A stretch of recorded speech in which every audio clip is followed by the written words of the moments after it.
Sir గాజు glass విషయంలో ఆ గందరగోళం అయితే ఇంకా కంటిన్యూ అవుతూనే వస్తుంది సార్. మరి నిన్న హైకోర్టు ఒక తీర్పు ఇచ్చింది. మరి దీన్ని సవాల్ చేస్తూ వరలరామయ్య గారు కూడా కోర్టుకెక్కారు. మరి ఆయన ఎందుకు కోర్టుకెళ్లారు? మరి ఏం జరగచ్చు అంటారు సార్ అక్కడ? యాహ్! అది 3 రోజుల నుంచి డ్రామా నడుస్తుంది హైకోర్టులో. ఫస్ట్ ఏమో ఇది 21 నియోజకవర్గాల్లో జనసేన పోటీ చేస్తుంది. ఒక 2 ఎంపీ స్థానాల్లో పోటీ చేస్తుంది. ఈ 2 చోట్ల మాత్రమే జనసేనకి ఇస్తాము. మిగతా చోట్ల అది కామన్ సింబల్‌గా ఉంటది. ఎవరైనా తీసుకోవచ్చు అని చెప్పి దాదాపు ఒక 40-50 మందికి అడిగిన వాళ్ళకి ఇచ్చేసింది. ఓకే. అయితే దాని మీద శివశంకర్రావు అని జనసేన సెక్రటరీ ఆయన కోర్టుకు వెళ్ళారు. వాళ్ళ అడ్వకేట్ రవిప్రసాద్ వాదించారు.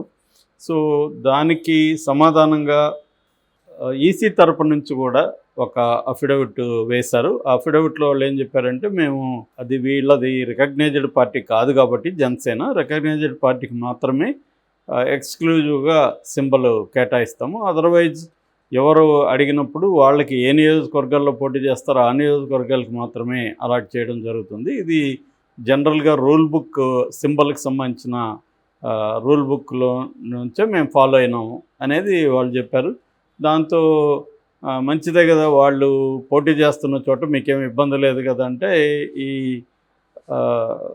శివశంకర్రావు కానీ రవిప్రసాద్ కానీ సాటిస్ఫై అయ్యారు. సరే అయిపోయింది. ఇక్కడ మళ్ళీ తర్వాత ఏంటంటే, నిజానికి జనసేనకి కాదు ఇది ఇబ్బంది, కూటమికి ఇబ్బంది. దాంతో మళ్ళీ వరలరామయ్య నిన్న ఒక బ్యాచ్ని తీసుకొని పోయి కలిశారు.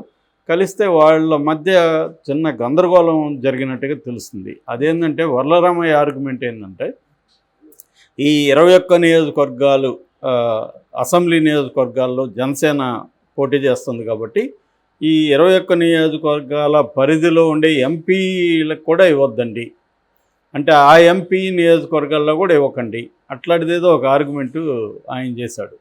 దానికి ఈసీ ఒప్పుకోలేదు. అట్లెట్లా ఉంటుంది, వాళ్ళు అసెంబ్లీలో చేస్తున్నారు కాబట్టి అసెంబ్లీ వరకు ఇవ్వము, ఆ అసెంబ్లీని పరిధిని లెక్కేసి ఎంపీ లెక్కేసి ఆ ఎంపీ ఉండే పరిధిలో ఉండే అసెంబ్లీలకి ఇవ్వకూడదంటే ఎట్లాగా అనేది వాళ్ళు మాట్లాడారు.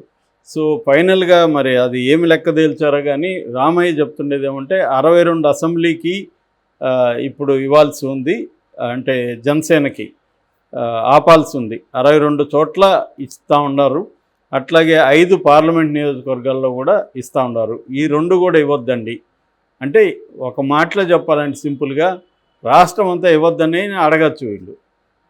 మళ్ళీ ఈ రకరకాల ఫిట్టింగులు పెడుతున్నట్టుగా కనబడుతుంది. అంటే దీన్ని కోర్టుల్లో మ్యాక్సిమం లాగుదామని ట్రై చేస్తున్నట్టుగా ఉంది తెలుగుదేశం వాళ్ళు. ఎందుకంటే వాళ్ళకి ఇబ్బంది ఖచ్చితంగా.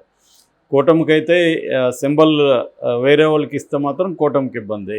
కానీ మరి ఎలక్షన్ కమిషన్ని కూడా మనం ఏమి అనలేము. ఎందుకంటే ఎలక్షన్ కమిషన్ ఇగిపోతే రేపొద్దున అడిగినోడు నాది ఫ్రీ సింబల్లో ఉంది నాకు ఎందుకు ఇవ్వలేదని వాళ్ళు కూడా కోర్టుకు వెళ్తారు కదా. సో వాళ్ళ పాయింట్ ఆఫ్ నుంచి కూడా ఉంటుంది కదా. కాకపోతే ఏంటంటే అది పెరగేటరీ, అంటే మూడు అడగచ్చు, మూడిట్లో ఒకటి వాళ్ళకి శాంక్షన్ చేయొచ్చు, ఖచ్చితంగా ఇదే చేయాలనేం లేదు. సో ఆ రకంగా ఎలక్షన్ కమిషన్ ఆపచ్చు. మేబీ రూల్ బుక్ను మేము ఫాలో అవుతున్నామని వాళ్ళు చెప్తున్నారు. సో వీళ్ళు వదిలేట్లేరు తెలుగుదేశం వాళ్ళు ముఖ్యంగా. ఎందుకంటే ఏ చిన్న విషయాన్ని వదిలే పరిస్థితి ఇవాళ ఆంధ్రప్రదేశ్లో లేదు. ఎందుకంటే బాగా టైట్గా ఉంది కాబట్టి ఇద్దరి మధ్య చిన్న విషయం కూడా పెద్దగానే ఎఫెక్ట్ చూపించే అవకాశం ఉంది. ఫర్ ఎగ్జాంపుల్ ఇప్పుడు మంగళగిరిలో సుబ్రహ్మణ్యం అని ఆయనకి ఇచ్చారు గ్లాసు. ఇప్పుడు అక్కడ ఒక 1000 ఓట్లు పడ్డాయని సుబ్రహ్మణ్యంకి, జనసేన ఓట్లు. ఆ మేరకి లోకేష్కి ఇబ్బందే కదా. ఆల్రెడీ నిన్న కూడా చూశాను, జ్యోతిష్యుడు చెప్తున్నాడు 2000 ఓట్ల తేడాతో లోకేష్ ఓడిపోతాడని చెప్తున్నాడు. మరి ఆ 2000 ఇలా పోయినా కూడా వాళ్ళకి ఇబ్బంది అవుతుంది. సో అందువల్ల సింబల్ అనేది వెరీ వెరీ ఇంపార్టెంట్. ఎందుకంటే మనకి ఎక్కువ మంది చదువుకోని వాళ్ళు చాలామందే ఉంటారు. దాదాపు 40% ఓటర్లలో చదువుకోని వాళ్ళు ఉండే అవకాశం ఉంది. సో వాళ్ళు అంటే పేరుకి వాళ్ళు సంతకం చేయొచ్చేమో, ఆలు కాకాలు రావచ్చేమో, కానీ చదివి అర్థం చేసుకునే స్థాయి వాళ్ళకు ఉండకపోవచ్చు పేర్లు. సో అలాంటి వాళ్ళు ఇప్పుడు ఫర్ ఎగ్జాంపుల్ మేము ఆ మధ్య ఒక 30 స్కూళ్ళల్లో సర్వే చేస్తే ఒక ఎన్జిఓ తరఫున 5వ క్లాస్ పిల్లలకి గవర్నమెంట్ స్కూళ్ళల్లో చదవడం రాయడం రావట్లేదు. పేరుకి వాడు చదువుకున్నట్టేగా 5వ క్లాస్ అంటే. కానీ వాడు చదవలేకుండా ఉన్నాడు, రాయలేకుండా ఉన్నాడు. సో అది పరిస్థితి మన గవర్నమెంట్ స్కూళ్ళల్లో. మనం ఏంటంటే అక్షరాస్యతలో ఎక్కువ చూపించాలని అందరినీ చేర్చేస్తాం, కానీ వాళ్ళందరికీ చదవడం, రాయడం, అర్థం చేసుకోవడం అనేది రాదు. అంటే స్ట్రిక్ట్ సెన్స్లో లిటరసీ అనేది ఇంకా ఘోరంగా ఉంది ఇండియాలో. కానీ మనం ఏంటంటే బ్రాడ్గా దాన్ని అకౌంట్లోకి వేసేయాలి కాబట్టి అందరిని వేసేస్తుంటాం.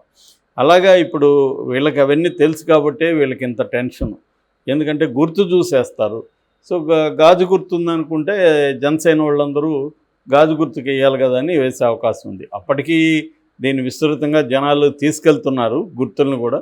కానీ గాజు గుర్తు కూడా విపరీతంగా పాపులర్ అయింది కాబట్టి ఆ గుర్తుకి వేసే అవకాశం కూడా ఉందన్నమాట. సో అందుకని ఇప్పుడు వీళ్ళు ఎంత కష్టపడుతున్నారు, ఎందుకంటే టైట్గా ఉంది కాబట్టి. జనసేనకి ఇదేమీ ఇబ్బంది కాదు. జనసేన చోట జనసేనకే ఉంటుంది, కూటమికే ఇబ్బంది. తెలుగుదేశంలో ఆల్రెడీ ఏంటంటే తెలుగుదేశంలో ఒక 6 మంది, తర్వాత మొత్తంగా కూటమిలో కలుపుకుంటే 16 మంది రెబల్స్ ఉన్నారు. ఆ రెబల్స్కి కూడా ఈ గుర్తు వచ్చింది. అది ఇంకా ఇబ్బంది. ఎందుకంటే రెబల్స్ ఈ గుర్తును ఉపయోగించుకొని ఈ గుర్తుకేయండి అని ప్రచారం చేస్తారు. లేదా లోపాయికారిగా మనకి జనసేన గుర్తే, జనసేన కూడా ఇక్కడ మనకి సపోర్ట్ చేస్తుందని కూడా ప్రచారం చేయొచ్చు. సో మామూలుగానే జనసేన ఓట్లు తెలుగుదేశానికి ట్రాన్స్ఫర్ అవుతాయా, తెలుగుదేశం ఓట్లు జనసేనకి ట్రాన్స్ఫర్ అవుతాయన్న ఒక భయాందోళన అయితే ఉన్నాయి కూటమిలో. ఎందుకంటే చాలా చోట్ల అఫ్సీల్గా రెబల్స్ లేరు, కానీ పేరుకి క్యాండిడేట్ పక్కన ఉన్నట్టే ఉంటున్నారు, కానీ వాళ్ళు ఓడించాలని ప్లాన్ చేస్తున్నట్టు కూడా వార్తలు వస్తున్నాయి. అధికారికంగా 16 మంది రెబల్స్ ఉంటే అనధికారికంగా ఇంకొక 20-30 మంది పనిచేస్తున్నారు. ఎందుకంటే తెలుగుదేశంలో కూడా చాలామందికి అక్కడ ఇన్ఛార్జీలకు కావచ్చు, వాళ్ళు ఎప్పటి నుంచో పనిచేస్తున్న వాళ్ళకి కావచ్చు, వాళ్ళకి ఇవ్వకుండా బయట నుంచి వచ్చిన వాళ్ళకి చాలామందికి ఇచ్చారు. ఇంకొన్ని చోట్లేమో బీజేపీకి లేదా జనసేనకి ఇచ్చారు. అక్కడ ఆయా నియోజకవర్గాల్లో బలంగా ఎప్పటి నుంచో పనిచేస్తున్న తెలుగుదేశం కార్యకర్తలు లేదా నాయకులు వాళ్ళు టికెట్లు ఆశించిన వాళ్ళు ఉన్నారు. సో వాళ్ళు పైకి వాళ్ళ నాయకులు ఒకవేళ టికెట్ రాకపోయినా పైకి వాళ్ళ నాయకులు కలిసి ఉన్నప్పటికి కూడా కేడర్ మాత్రం యాంటీగా ఉంది. ఫర్ ఎగ్జాంపుల్ పిఠాపురంలోనే చూసుకుంటే వర్మ అనుచరులు అప్పట్లో ఏ స్థాయిలో నిరసన బూతులు, బండబూతులు తిట్టింది వీడియోలంతా మనం చూసాం. సో వాళ్ళలో ఒక్కసారిగా మార్పు వచ్చేది కదా సినిమాటిక్గా. ఖచ్చితంగా వాళ్ళు నిరాశలకు గురవుతారు. ఎందుకంటే పవన్ కళ్యాణ్కి ఒకసారి ఇక్కడ గెలిచాడంటే మళ్ళీ ఇక్కడే టెస్ట్ వేసుకుంటాడు, పిఠాపురంలో పీఠం వేసుకుంటాడు, మళ్ళీ మనకి ఇబ్బంది. సో అందుకని ఇప్పుడు ఓడిస్తే మళ్ళీ వర్మకి వచ్చే అవకాశం ఉంది అన్న అభిప్రాయం కూడా కార్యకర్తల్లో ఉండే అవకాశం ఉంది. ఇలాగ చాలా చోట్ల ఉండి ఫర్ ఎగ్జాంపుల్ రఘురామకృష్ణరాజుకి అక్కడ ఇవ్వడం చాలామంది తెలుగుదేశం వాళ్ళకి ఇష్టం లేదు. ఆల్రెడీ శివరామరాజు బ్యాచ్ ఓపెన్గానే ఉన్నారు, రామరాజు బ్యాచ్ మాత్రం అండర్ కరెంట్గా పనిచేస్తున్నారు. సో ఇటువంటి ప్రాబ్లమ్స్ ఉన్న చోట ఖచ్చితంగా సింబల్ అనేది వెరీ వెరీ ఇంపార్టెంట్. మరి ఈరోజు కోర్టు నిన్న ఈ పిటిషన్ కొట్టేసింది, పాత పిటిషన్ని. మళ్ళీ కావాలంటే ఫ్రెష్గా వేసుకోమనింది. అదే అంటే మనకి లీగల్ ప్రాసెస్ కూడా ఒక్కోసారి విచిత్రంగా ఉంటుంది. సో మళ్ళీ వేసుకోవడం అంటే మళ్ళీ అదే చర్చే కదా. సో మళ్ళీ ఇప్పుడు తెలుగుదేశం వేస్తారు ఈసారి. ఇప్పుడు తెలుగుదేశం వేస్తే ఆర్గ్యుమెంట్ ఎలా ఉండొచ్చు? సో మీకేంటి సంబంధం, అది మీ సింబల్ కాదు, మీకేంటి సంబంధం అని అడిగే అవకాశం కూడా ఉంది. కనీసం యువతల ఈసీ లాయర్ అడుగుతాడు కదా, వాళ్ళకేంటి సంబంధం తెలుగుదేశానికి. అందుకని మళ్ళీ ఇప్పుడు జనసేన కూడా ఇంప్లీడ్ కావాలి.